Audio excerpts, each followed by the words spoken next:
Welcome back to our channel Brights and News. आज का video है एक इंडिपेंडेंस डे स्पेशल। आज का वीडियो बहुत ही इंफॉर्मेटिव होने वाला है। करते हैं कि आपको आपके सारे स्किन प्रॉब्लम से इंडिपेंडेंस दे दे। तो वीडियो स्टार्ट करने के पहले हम आपको डिस्क्लेमर देना चाहेंगे। तो आज के वीडियो में बहुत ही ज्यादा रिसर्च किया है हमने, तो प्लीज वीडियो पूरा देखो और लाइक शेयर और सब्सक्राइब कर दो। हमने पर्सनली ये सारे इंग्रेडिएंट्स ट्राई किए हुए, हमको तो सूट कर गया, लेकिन शायद आपको ना करे, तो please patch test is a must. कोई भी ये इंग्रेडिएंट लगाने के बाद सनस्क्रीन लगाए बिना घर के बाहर नहीं जाना। तो सनस्क्रीन इज आज का वीडियो होने वाला है 6 ऐसे इंग्रेडिएंट्स के बारे में जिसे स्किन केयर में कहते हैं सुपर डुपर या वंडर इंग्रेडिएंट्स। तो वो कौन से 6 इंग्रेडिएंट्स है एक एक हम आपको बताएंगे एंड हमने कोशिश की है कि हम इसको as simple as possible magical ingredients that will change your skin care game. So let's get into the video. तो फर्स्ट सुपर डुपर इंग्रेडिएंट है हमारा नाइसिनामाइड। क्या होता है ये नाइसिनामाइड? सो नाइसिनामाइड ज्यादा हाई फाई सब सोचने का नहीं। Niacinamide is nothing but it is vitamin B3, ठीक है, और ये नेचुरली हमारे अंदर प्रेजेंट नहीं होता है, इसीलिए इसे हमें एक्सटर्नली लेना पड़ता है। कैसे ले सकते हैं एक्सटर्नली? तो अभी जो फूड्स जो रिच होते हैं नाइसिनामाइड में, वो है कोई भी आपके नट टॉपिकल क्या होता है, लिखते हैं topical application. Topical application is nothing but something जो आप अपने स्किन के ऊपर जो लेयर है उस पर लगा सके या आपके स्किन के ऊपर लगा सके, दैट इज टॉपिकल। तो इसको टॉपिकली भी आप लगा सकते हैं। ये बेस्ट सीरम, जेल और क्रीम फॉर्म्स में अवेलेबल होता है। नाइसिनामाइड का फायदा क्या है अगर अप्लाई किया तो नाइसिनामाइड के बहुत सारे फंक्शंस है। सबसे पहले तो वो एक हाइपर पिगमेंटेशन जो होता है स्किन पे, जो ब्लैक स्पॉट्स होते हैं, जैसे मेरे यहाँ पे जो है थोड़ा सा, और यूज करने के बाद थोड़ा सा कम हुआ है ये सारे इंग्रेडिएंट्स, तो जो ब्लैक स्पॉट्स होते हैं हाइपर पिगमेंटेशन किसी के, वो ये रिड्यूस करता है। नेक्स्ट इसका जो एक्शन है वो है एंटी एजिंग। हम सन से एक्सपोज होते हैं या इम्प्रॉपर डाइट लेते हैं या अल्कोहल, स्मोकिंग या जो अपना लाइफस्टाइल जो अभी चेंज हो गया है, जो सबका ही चेंज हो गया है, उसके वजह से हमारी जो स्किन है वो वक्त से पहले ही बूढ़ी लगने लगती है। प्रीमेच्योर एजिंग जिसे कहते हैं वो लगने लगता है, तो जिसपे से वो बहुत ही डल और ऐसी मुरझाई हुई, और उसमें से जितना जो सॉफ्टनेस होता है, वो जो यूथफुलनेस होता है वो निकल जाता है। तो इसीलिए नाइसिनामाइड लेने से नाइसिनामाइड आपको ये वापस आपकी स्किन में नेक्स्ट है तो हाइड्रेशन प्रोवाइड करता है। हाइड्रेशन तो सिंपल है, पता ही होगा आपको कि जो वाटर जो होता है आपकी स्किन में, ये वापस वो लेके आता है and it provides hydration. Also skin texture improve करता है। जो स्किन पे जिनके उबड़ खाबड़ स्किन होती है या क्या, उसको ये एक स्मूथ बनाने की कोशिश करता है। तो नाइसिनामाइड ये करता है। सिंपल समझ में आ गया? इसका डोजेज क्या है? हाँ, वेरी इंपॉर्टेंट क्वेश्चन। इसका डोजेज 2 और 5% कॉन्सेंट्रेशन में ही इसको यूज करना चाहिए। इससे ज्यादा परसेंटेज में नहीं यूज करना चाहिए, आपको एलर्जिक रिएक्शंस हो सकते हैं इससे। सो इसीलिए 2 और 5% में ही यूज करना है। नाइसिनामाइड बेस्ट होता है अगर आप सीरम फॉर्म में यूज करेंगे उसको। नाइट टाइम पे लगाना है। कैसे लगाना है? Wash your face with a gentle cleanser, ठीक है, अच्छे से फेस आपका पैच ड्राई कर लीजिए। नाइसिनामाइड आपको रात के टाइम पे फेस पर लगा के रखना है। एंड इसका जो फायदा है वो कितने दिन में दिखाई देगा? ये आपको 8 to 12 वीक्स में आपके स्किन पे ये आपको डिफरेंस दिखाना चालू करता है। जैसे हमने अपनी वीडियो में कहा था, कोई भी स्किन केयर को आपको वक्त देना होता है टू शो इट्स रिजल्ट। कुछ नहीं होता, बिल्कुल कुछ नहीं होता ओवरनाइट। तो टू शो इट्स रिजल्ट्स, तो ये आपको 8 to 12 वीक्स में रिजल्ट्स दिखाना चाहिए। तो समझ गए? सिंप्लीफाइड। हाँ, तो हमने कोशिश की इसको समझा देने की। एंटी एजिंग तो समझ गए आप। तो ऐसे ऐसे टर्म्स आएंगे जो टेक्निकल यूज करने ही पड़ेंगे, तो आई ट्राई कि मैं उसको सिंपल करके। नेक्स्ट इंग्रेडिएंट, सुपर इंग्रेडिएंट है हमारा हाइलुरोनिक एसिड। हाँ, ऐसे टेंस मत हो, ये कोई ये अच्छा वाला एसिड है। तो hyaluronic acid is a sugar molecule, simply अगर समझाए आपको, जो आपकी स्किन में नेचुरली प्रेजेंट होता है। तो हाइलुरोनिक एसिड क्या करता है? हाइलुरोनिक एसिड का सबसे इम्पोर्टेंट जो एडवांटेज है वो है कि ये ह्यूमेक्टेंट है। और ह्यूमेक्टेंट क्या होता है?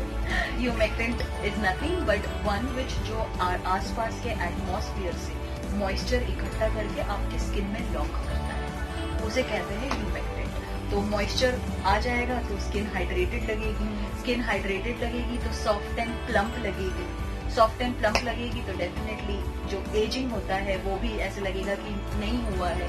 सो ये सारे फायदे हैं हाइलुरोनिक एसिड। ये जो ह्यूमेक्टेंट का जो मैंने पॉइंट समझाया वो क्या समझ में आया? आपने जो ह्यूमेक्टेंट का पॉइंट एक्सप्लेन किया उससे ये समझ आता है कि एटमॉस्फेयर में भी मॉइस्चर होना चाहिए। अगर ड्राई एटमॉस्फेयर है, एग्जाम्पल एसी ही ऑन है घर का और हमने हाइलुरोनिक एसिड लगाया है तो मॉइस्चर अपनी स्किन से ही खींचेगा, तो हमें फायदा होने की जगह डिसएडवांटेज ज्यादा, तो वो ड्राई लगने लगेगा। एंटीऑक्सीडेंट्स होता है ये। एंटीऑक्सीडेंट क्या होता है? एंटीऑक्सीडेंट्स बहुत जगह पे सुना होगा ना, एंटीऑक्सीडेंट्स थोड़ा सा एक्सप्लेन करने की कोशिश करती हूँ सिंप्लीफाइड। तो क्या होता है ना, जब सन पड़ता है आप पे, उसकी जो यूवी जो रेस पड़ते हैं उसकी, वो आपकी स्किन को डैमेज करती है, जिसकी वजह से आपकी जो स्किन है वो फ्री रेडिकल्स बनाते हैं। फ्री रेडिकल्स आ जाते हैं स्किन में, वो पेयरिंग के लिए ऐसे ढूंढते भटकते फिरते हैं बेचारे। हाइलुरोनिक एसिड फिर जिंदगी में आता है और फिर आपकी जिंदगी पहले जैसे नहीं रहती। ठीक है, ये कौन से फूड में हमें मिलेगा हाइलुरोनिक एसिड? कोई फूड से मिल सकता है? Yes definitely. कोई भी चीज जब भी आप लेते हो ना तो ध्यान रखने का कि इंटरनल भी लेना चाहिए। अगर आप सिर्फ एक्सटर्नली कुछ लगा रहे हो तो वो इतना आपको फायदा नहीं देगा, लेकिन अगर आप इंटरनली आपके पेट में आपके बॉडी में भी वो चीज डाल रहे हो तो फायदा देगा। तो हाइलुरोनिक एसिड रिच फूड्स जो है वो है potatoes, red wine, dark chocolate, avocado, जो फिर अपने सारे जितने ग्रीन्स होते हैं वो, आलमंड्स, और फिर जो सोय रिच फूड होते हैं जैसे सोय मिल्क, सोयाबीन्स या जो भी ऐसे सोय रिच। पॉजिटिव पॉइंट है कि इसको आप अपने मॉर्निंग और नाइट स्किन केयर रूटीन दोनों में इंक्लूड कर सकते हैं बहुत अच्छे से। Same procedure, clean your face with a gentle cleanser, PAT dry, ये आपको लगाना है।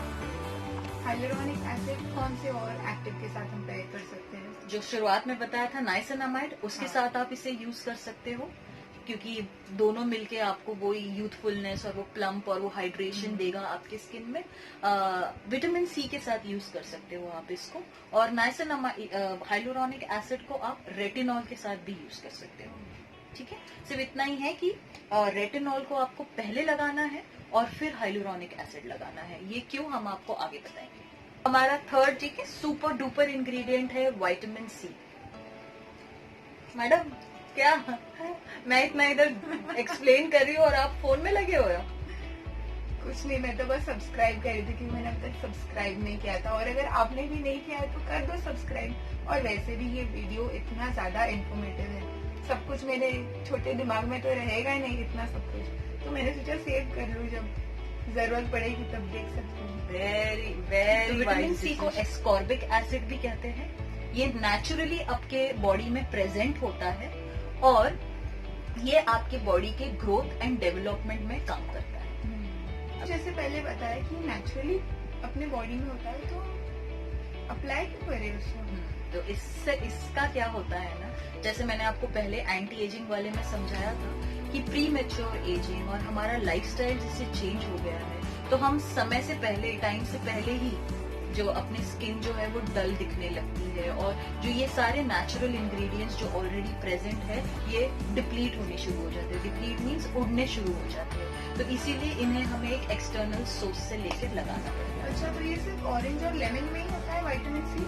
ऑरेंज और लेमन्स में तो होता ही है, लेकिन और बहुत सारी चीजों में ये रिच होता है, जैसे कि हो गया आपका कीवी, आपके सारे बेरीज, स्ट्रॉबेरी, ब्लूबेरी, जितने आपके बेरीज होते हैं वो, आंवला में भी विटामिन सी बहुत होता है।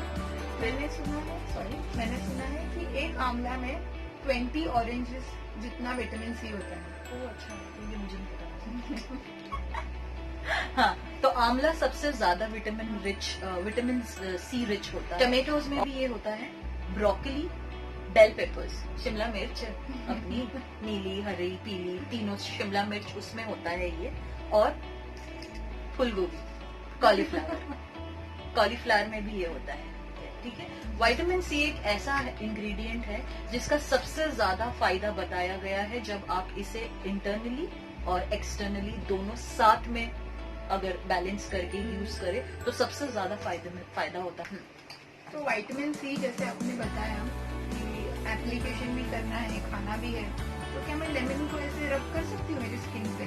बिल्कुल बिल्कुल, तो वो डायरेक्ट आपको स्किन पर नहीं लगाना, जो एडवांटेजेस के बदले डिसएडवांटेजेस करने लगेगा और ब्लैक होने लगेगी आपकी स्किन। यस, जल भी जाती है अगर सेंसिटिव स्किन वाले हैं, तो इसीलिए विटामिन सी को आपको एक स्टेबल फॉर्म में यूज करना है। जो ये सीरम फॉर्म में आते हैं और ये जो बनाकर देते हैं, तो आपको उसे एक स्टेबल फॉर्म में यूज करना है, और सीरम फॉर्म बेस्ट होता है विटामिन सी के लिए। अभी इसके एक्शंस क्या होते हैं, क्या क्या करता है, तो हमने सुना होगा बहुत जगह पे, और एक टर्म एंटी इन्फ्लेमेटरी सुना है, ठीक है। तो एंटी इन्फ्लेमेटरी में आपको अगर फिर समझाऊं, क्योंकि ये ऐसे टर्म्स है जो आप सुनते होंगे और शायद समझ में नहीं आता होगा, तो सिंपली मैं आपको समझाने की कोशिश करती हूँ। एंटी इन्फ्लेमेटरी क्या होता है, अभी इन्फ्लेमेशन क्या होता है, ठीक है। जब भी हमें कहीं चोट लगती है, सूज जाना, यस, जब भी हमें कहीं चोट लगती है तो सबसे पहले आप देखेंगे कि वो चोट लगी हुई जगह पे रेडनेस आता है, एक, बी स्वेलिंग हो जाती है, और सी स्वेलिंग के आसपास वो गर्म हो जाता है, वार्मथ फील होता है आपको। तो ये सारे साइंस है इन्फ्लेमेशन के, ठीक है। इन्फ्लेमेशन एक आपके बॉडी का ही पॉजिटिव रिस्पॉन्स है, बॉडी का आपके डिफेंस है, इसीलिए ये सारी चीजें हो जाती है। तो अभी ये लेके तो आप बैठ नहीं सकते, स्वेलिंग, रेडनेस और ये सब, ठीक है। तो उस पर जो काम करती है चीजें, उसे कहते हैं एंटी इन्फ्लेमेटरी। तो vitamin C is an excellent anti. Next action है एंटीऑक्सीडेंट्स, जो बताया था मैंने आपको एंटीऑक्सीडेंट प्रॉपर्टीज। नेक्स्ट है थोड़ा सा ब्राइटनिंग करता है ये आपकी स्किन को, ठीक है। ब्राइटनिंग कैसे करता है ये, गोरा नहीं करेगा, हम गोरा की बात नहीं कर रहे हैं, ये ब्राइटन करता है। जो मेलेनिन पिगमेंट्स होते हैं, जो रिस्पॉन्सिबल होते हैं आपकी स्किन में डार्कनेस के लिए, ये उसका प्रोडक्शन, एंटी एजिंग प्रॉपर्टी भी है इसका। अभी आपकी स्किन में दो चीज बहुत इंपॉर्टेंट होती है, एक होता है कोलेजन, अगर सुना होगा, और एक होता है इलास्टिन। तो हमारी स्किन को जो एक वो टाइटनेस और एक जो फर्मनेस देती है, वो काम करता है कोलेजन। कोलेजन वो होता है प्रोटीन जो अपने स्किन को टाइटनेस देता है, और इलास्टिन ऐसा प्रोटीन होता है जो अपनी स्किन को वो एक लचीलापन जिसे कहते हैं, जो फ्लेक्सिबिलिटी, जो इलास्टिसिटी जो जरूरी होती है, वो देता है। तो ये दोनों चीज विटामिन सी बहुत अच्छे से केटर करता है। डोसेज क्या है? 10 to 25% विटामिन सी ही यूज करना है, और सेम क्लेंस फेस पे यूज करना है। लेकिन ऑलवेज रिमेम्बर विटामिन सी आपको बहुत थिन लेयर में लगाना है। सेंसिटिव स्किन वाले यूज कर सकते हैं? विटामिन सी सेंसिटिव स्किन वाले भी यूज कर सकते हैं, कॉन्सेंट्रेशन कम कर दो। 5% कॉन्सेंट्रेशन में विटामिन सी यूज कर सकते हैं for sensitive skin, and for normal skin 10 to 25% वाले यूज कर सकते हैं। विटामिन सी के साथ में सनस्क्रीन जरूर लगाना, विटामिन सी के साथ और ये सारे इंग्रेडिएंट्स के साथ sunscreen is a must, disclaimer, ठीक है।